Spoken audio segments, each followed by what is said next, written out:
Bien, vamos a iniciar, hermanos. Muy buenos días. Buenos días, hermano. Sean todos bienvenidos nuevamente. Qué bendición tenerles en la casa del Señor, estar juntos nuevamente y poder meditar en las Escrituras. Seguimos con el libro de Samuel, capítulo 11. Tenga su Biblia, por favor, ahí abierta. Vamos a continuar estudiando la historia de David.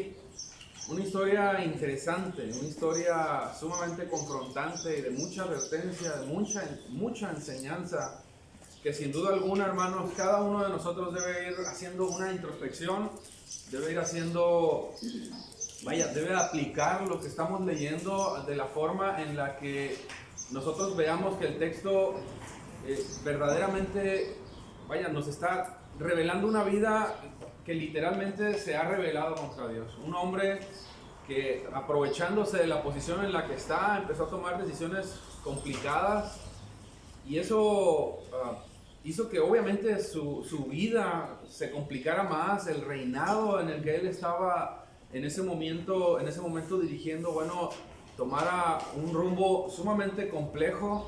Y eso puso en una posición difícil no solamente al rey, hay que aclararlo, puso en una situación difícil al reino en general, puso en una situación difícil, por supuesto, a todos, ¿no?, los que están implicados en el gobierno de David. De ahí que nosotros avanzamos hasta el capítulo 5, hasta el versículo 5, el capítulo 11 del versículo 1 al versículo 5.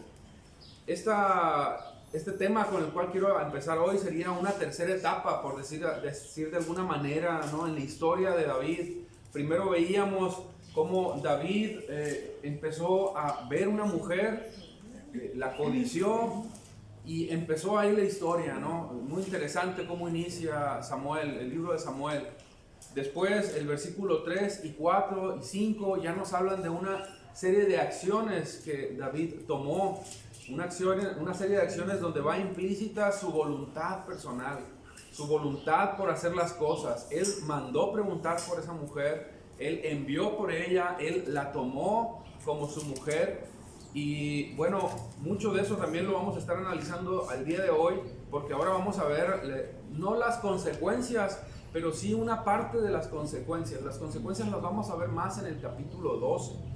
Sin embargo, yo te decía a manera de resumen cómo David de alguna manera, más bien literalmente, hermanos, David literalmente destruyó una familia, ¿no?, compuesta por Urías y Betsabé.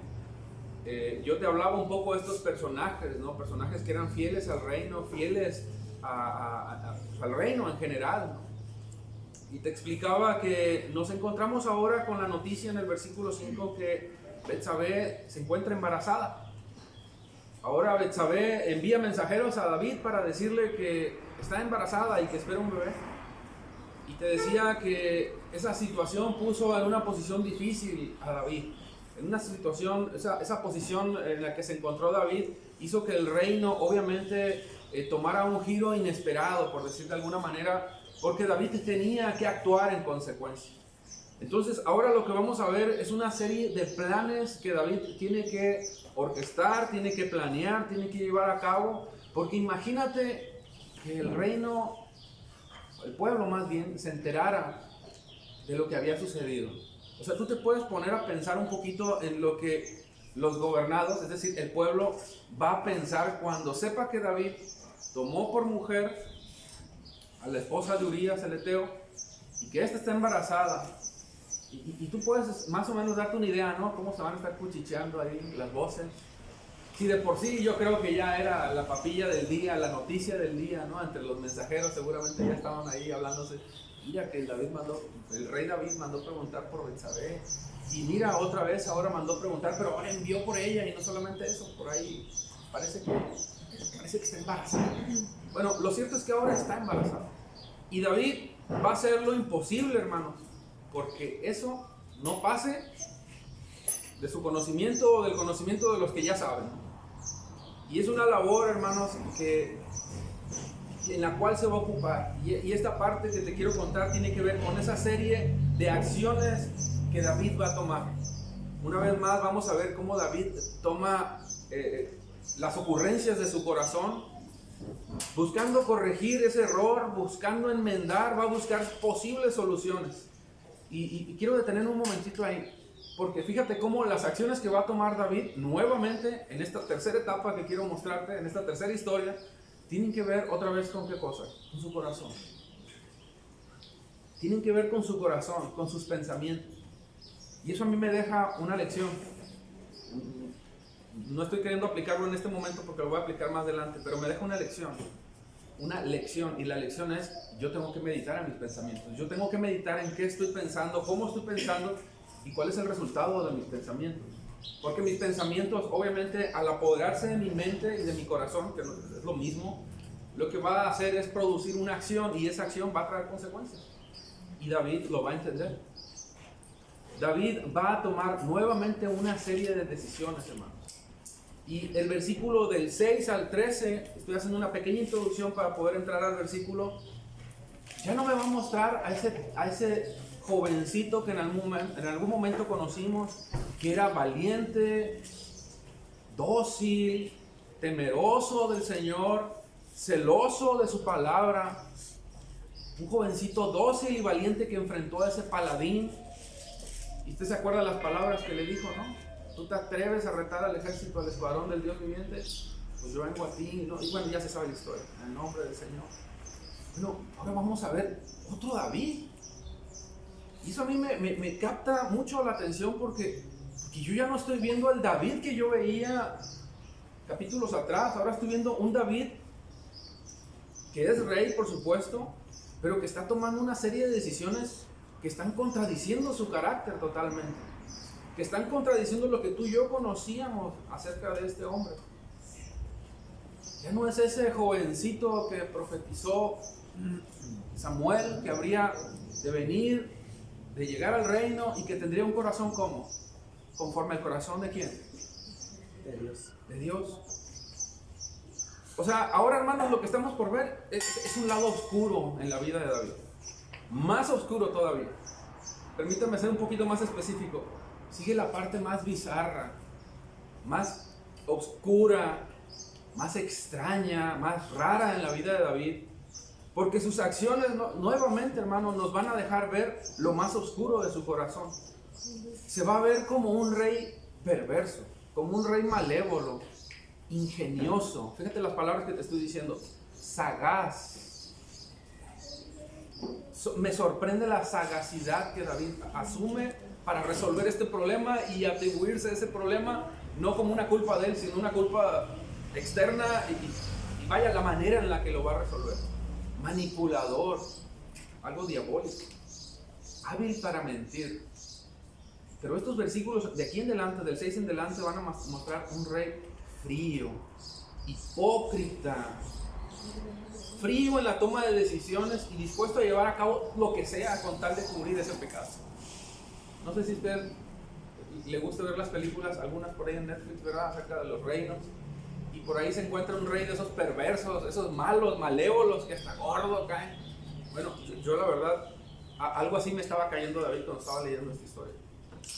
Porque es tanta la perversidad en la que David se ve envuelto, en la que David comienza a hurgar en su corazón, a pensar y ver cómo va a resolver este problema.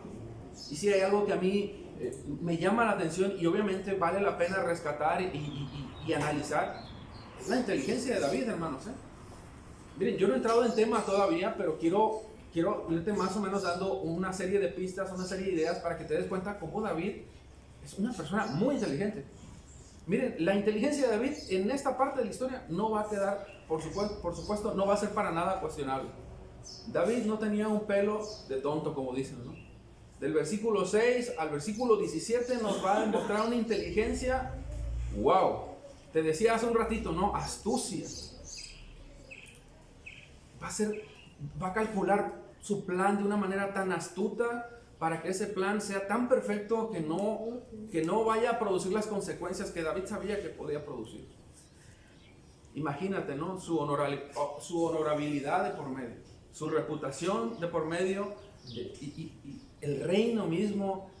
O sea, tantas cosas que estaban en juego. Pero David, con tanta astucia, con tanta inteligencia, con tanta sagacidad, que no es otra cosa que esa habilidad para comprender el problema, enfrentarlo, pero de una manera que va a buscar sacar un provecho de eso. O sea, lo va a resolver, pero va a buscar sacar un provecho de eso sin ensuciarse siquiera las manos. Esa es la forma en la que lo va a trabajar. Con una astucia de tal manera que va a analizar el problema como lo está haciendo, pero ahora obviamente va a tratar de obtener un resultado a su favor en esta situación. David lo que quiere es ocultar su pecado. David lo que quiere es ocultar su pecado. Y es interesante, hermanos, cómo yo estoy sumamente convencido, sumamente convencido que el capítulo 32 de otro salmo penitenciario precisamente fue expuesto por David precisamente en esta etapa de su vida en donde está buscando esconder su pecado. Porque si tú lees el capítulo 32, lo que dice en el versículo 5, te lo leo, dice: callé mi pecado, mi cuerpo se consumió. O sea, David, en esa parte de la historia, obviamente la historia no está contando lo que está viviendo en el interior David, pero David en el Salmo penitenciario, uno de los salmos penitenciarios, versículo 3 al 5 nos dice: mientras callé mi pecado, mi cuerpo se consumió. Eso es lo que David estaba sintiendo en ese momento de su historia, pero obviamente no lo está contando en el libro de Samuel, lo está contando después en el Salmo 32. Con mi gemir durante todo el día, porque día y noche tu mano pesaba sobre mí.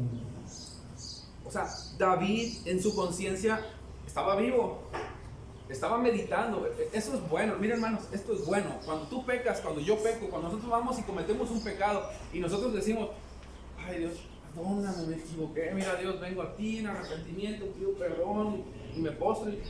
Hermanos, es malo que hayas pecado, sí, pero el hecho de que tú vayas y pidas perdón a Dios es muy bueno, porque habla de que espiritualmente estás vivo. Y es precisamente lo que David está mostrando aquí, que a pesar de toda su maldad, David está vivo espiritualmente. Continúa el versículo 4, te lo estoy leyendo del Salmo 32. Mi vitalidad se desvanecía con el calor de verano. Te manifesté mi pecado. Aquí viene la acción de David. Y no encubrí mi iniquidad. Dije: confesaré mis transgresiones al Señor, y tú perdonaste la culpa de mi pecado. David, hermanos, en medio de esa astucia, de esa sagacidad, me acordé mucho cuando mi mamá me decía estas palabras. Yo no sé si te las dijo a ti, pero en algún momento me decía, cuando me regañaba, me quería regañar, me decía: no te pases de vivo, te estoy viendo. Yo recuerdo esa frase que mi mamá me decía: no te hagas el listo, en pocas palabras, yo te estoy viendo, sé lo que estás pensando y sé lo que vas a hacer. Bueno, lo que David estaba haciendo aquí es eso. Literalmente se estaba queriendo pasar de vivo en una situación en la que ya había llegado a un nivel, la verdad, extremo. Sin embargo, él quería seguir jugando ese jueguito. Y creía que Dios no lo iba a ver, creía que Dios iba a pasar por alto su santidad, o creía que Dios iba a pasar por alto el pecado de David. Y Satanás obviamente aprovechó esa ocasión en el corazón de David para que creyera que él podía esconderlo y que no iba a pasar nada. Oh, terrible conclusión a la que llegó David después. Mientras él escondía su pecado, su cuerpo se consumía. Vemos un exceso de confianza en la vida de David, hermanos. Supuso que por ser un gran estratega, un maestro en el arte de la guerra, esa capacidad, esa astucia que él tenía para poder resolver la batalla en medio de esa guerra en la que se encontraba, le ayudaría para resolver este asunto que estaba ocurriendo en el reino. En otras palabras, hermanos, la inteligencia de David le hizo pensar que podía sentarse en la mesa. Permíteme hablarlo en ese sentido figurado, ¿no? Sentarse a la mesa con Dios y aventarse una partida de ajedrez y creer que él era tan astuto o más astuto como para poder ocultar su pecado, y que Dios iba a pasar por alto lo que había hecho y que no iba a pasar nada, porque se creía astuto, se creía sagaz, se creía muy inteligente, y estaba excedido en la confianza. David siguió confiando en su propia inteligencia y en su propio corazón. Yo me pregunto, y nos deberíamos de preguntar nosotros también, ¿qué le hizo pensar a David? ¿Qué nos hace pensar a nosotros que podemos burlarnos de aquel que es Dios, que es omnisciente, que todo lo ve, que todo lo sabe y que no hay nada oculto a los ojos de él? ¿Qué le habrá hecho pensar a David que él podía resolver esta situación sin ir y confesar su pecado delante de Dios? Y muchas veces tú y yo así somos, ¿verdad? Muchas veces así somos, o nomás yo. Todos somos así. En nuestros pecados, los más mínimos, el que tú tienes ahí ahorita en tu corazón y lo traes clavado en tu corazón y no lo has querido entregar y decirle, Señor, esto es tuyo, no puedo con él, pero ayúdame. Y que por supuesto yo también lo entrego delante del Señor, le digo, Señor, ayúdame. Bueno, lo que nos está diciendo literalmente el Señor aquí es no lo escondas, entrégalo, confiésalo, declara ese pecado. Bueno, David tenía que hacerlo y después, como ya lo vimos en el Salmo 32, lo hizo. Nos deja muchas enseñanzas, hermano. Nos deja muchas enseñanzas y yo de paso no puedo dejar de pensar que si esto le pasó a un rey, que no le pase a un sacerdote en su casa. Varones, si eso le pasó a un rey, que no me pase a mí. Si eso le pasó a un rey, que no le pase a una honorable mujer en su hogar también. ¿Qué más veremos en esta pequeña historia más, esta tercera parte de la historia de David? Un hombre que con una pequeña locura literalmente estaba tirando el reino por la borda. Literalmente estaba tirando el reino por la borda. Nos demuestra un carácter irresponsable. No le importó el reino, no le importó Dios, no le importó la voluntad de Dios, no le importó su honorabilidad, incluso no le importó el respeto que él iba a perder delante del pueblo. Y lo más interesante es que mientras Israel estaba en la batalla, el enemigo no estaba allá, estaba en el mismo palacio, tramando, ¿no? ¿Cómo iba a resolver un problema?